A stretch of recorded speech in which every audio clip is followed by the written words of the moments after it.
question from the weekend, the racism issue again, Wayne. We're going to show the incident with Everett and Long from Sunday.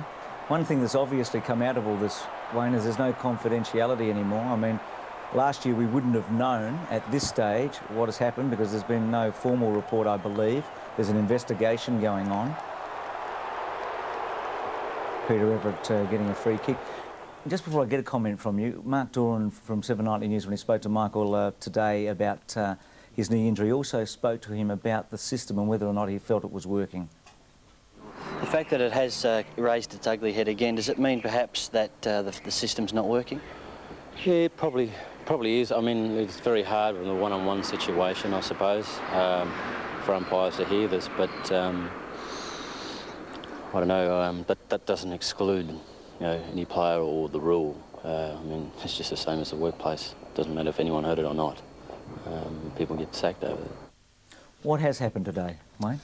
Well, this is a very hard one for me to comment at this point, Bruce, because the issue is in train. I would rather not comment. Is there an investigation going on? No, there's not, because at this point of time there hasn't been a formal complaint to the league. Wayne, given the absolute importance of confidentiality in this issue, and allowing for the fact that I know the tensions run very high on the football field, but have you asked the players when you've spoken to them about trying to control their reactions if in fact what they see as an offence does occur on the footy ground? Yeah, I think as most people know, we've spoken to a cross-section of lads, and Michael in particular has been enormously helpful to the AFL and the way we're addressing these issues. If I can have a few seconds to answer it, confidentiality is an important part of the process that one has to go through, and it is disappointing that even after the last couple of weeks, one or two people in positions that ought to know better, non-players, have had some comments to make today, when the lads themselves are virtually not putting themselves into a position like happened with the previous case with Robbie Armatt and Michael Pryor. If club officials would not comment, as the league is not commenting, just maybe there's a chance that an issue like this could get resolved. But I was enormously disappointed to read the front page of the Herald Sun this afternoon, for example, and a current player having a lot to say about the issue who simply wasn't informed on the facts. Are we talking about Justin Madden and his role as the Players Association? So will you speak to him about that? Well, no, because Justin, of all people, know that the AFL is working very hard with the Equal Opportunities Commission, with the players, to ensure that our rules are right, and at the present time the Equal Opportunities Commission is saying they are, but our processes can be improved, and in particular the processes concerning confidentiality and concerning pressure on clubs to introduce training and development and educational programs.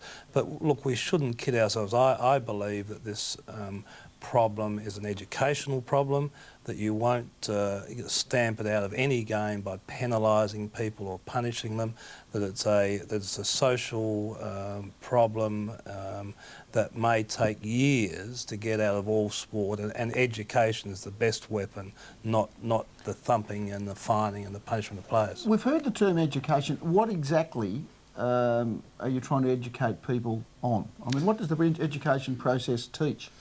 Well, if you talk to the people who are skilled in this area, Leigh, and particularly with Aboriginal lads, they have a very different perception and have been subject to discriminatory taunts over probably their whole life.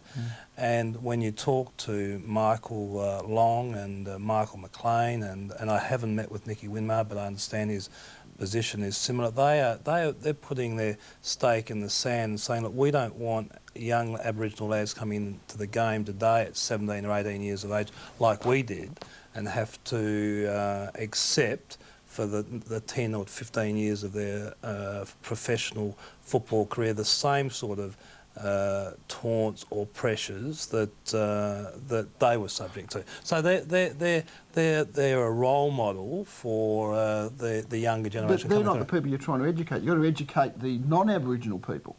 Sure. And it's basically educating them of those facts as a basis for their actions. I mean, is this what we're talking? Yeah, and that is the answer, to try and get all Australians, not just those that play AFL footy, all Australians to understand how the Aboriginal lads are thinking and the pressures they've been under. And I must confess, I've learnt more in the last month than I've learnt in 50 years of life about it. And I think just like our kids have been taught to preserve and look after the environment, I think if kids get taught and younger people get taught to respect all people, no matter what the colour of their skin or their ethnic background, over 10 years that we will get on top of the problem. Wayne? I don't think we're going to get on top of it this week or this month.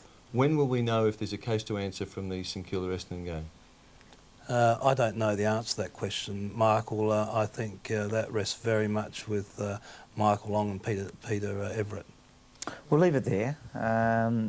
I know you're obviously in Can I ask just one more thing? I mean, obviously, can you foresee a time where it will be illegal for players to abuse a fellow player, non-racially, but just abuse a fellow player? Are we getting to that stage? Oh, can I see it in the next number of years? No, but can I see the issue of abuse lessening on the field? The answer is yes.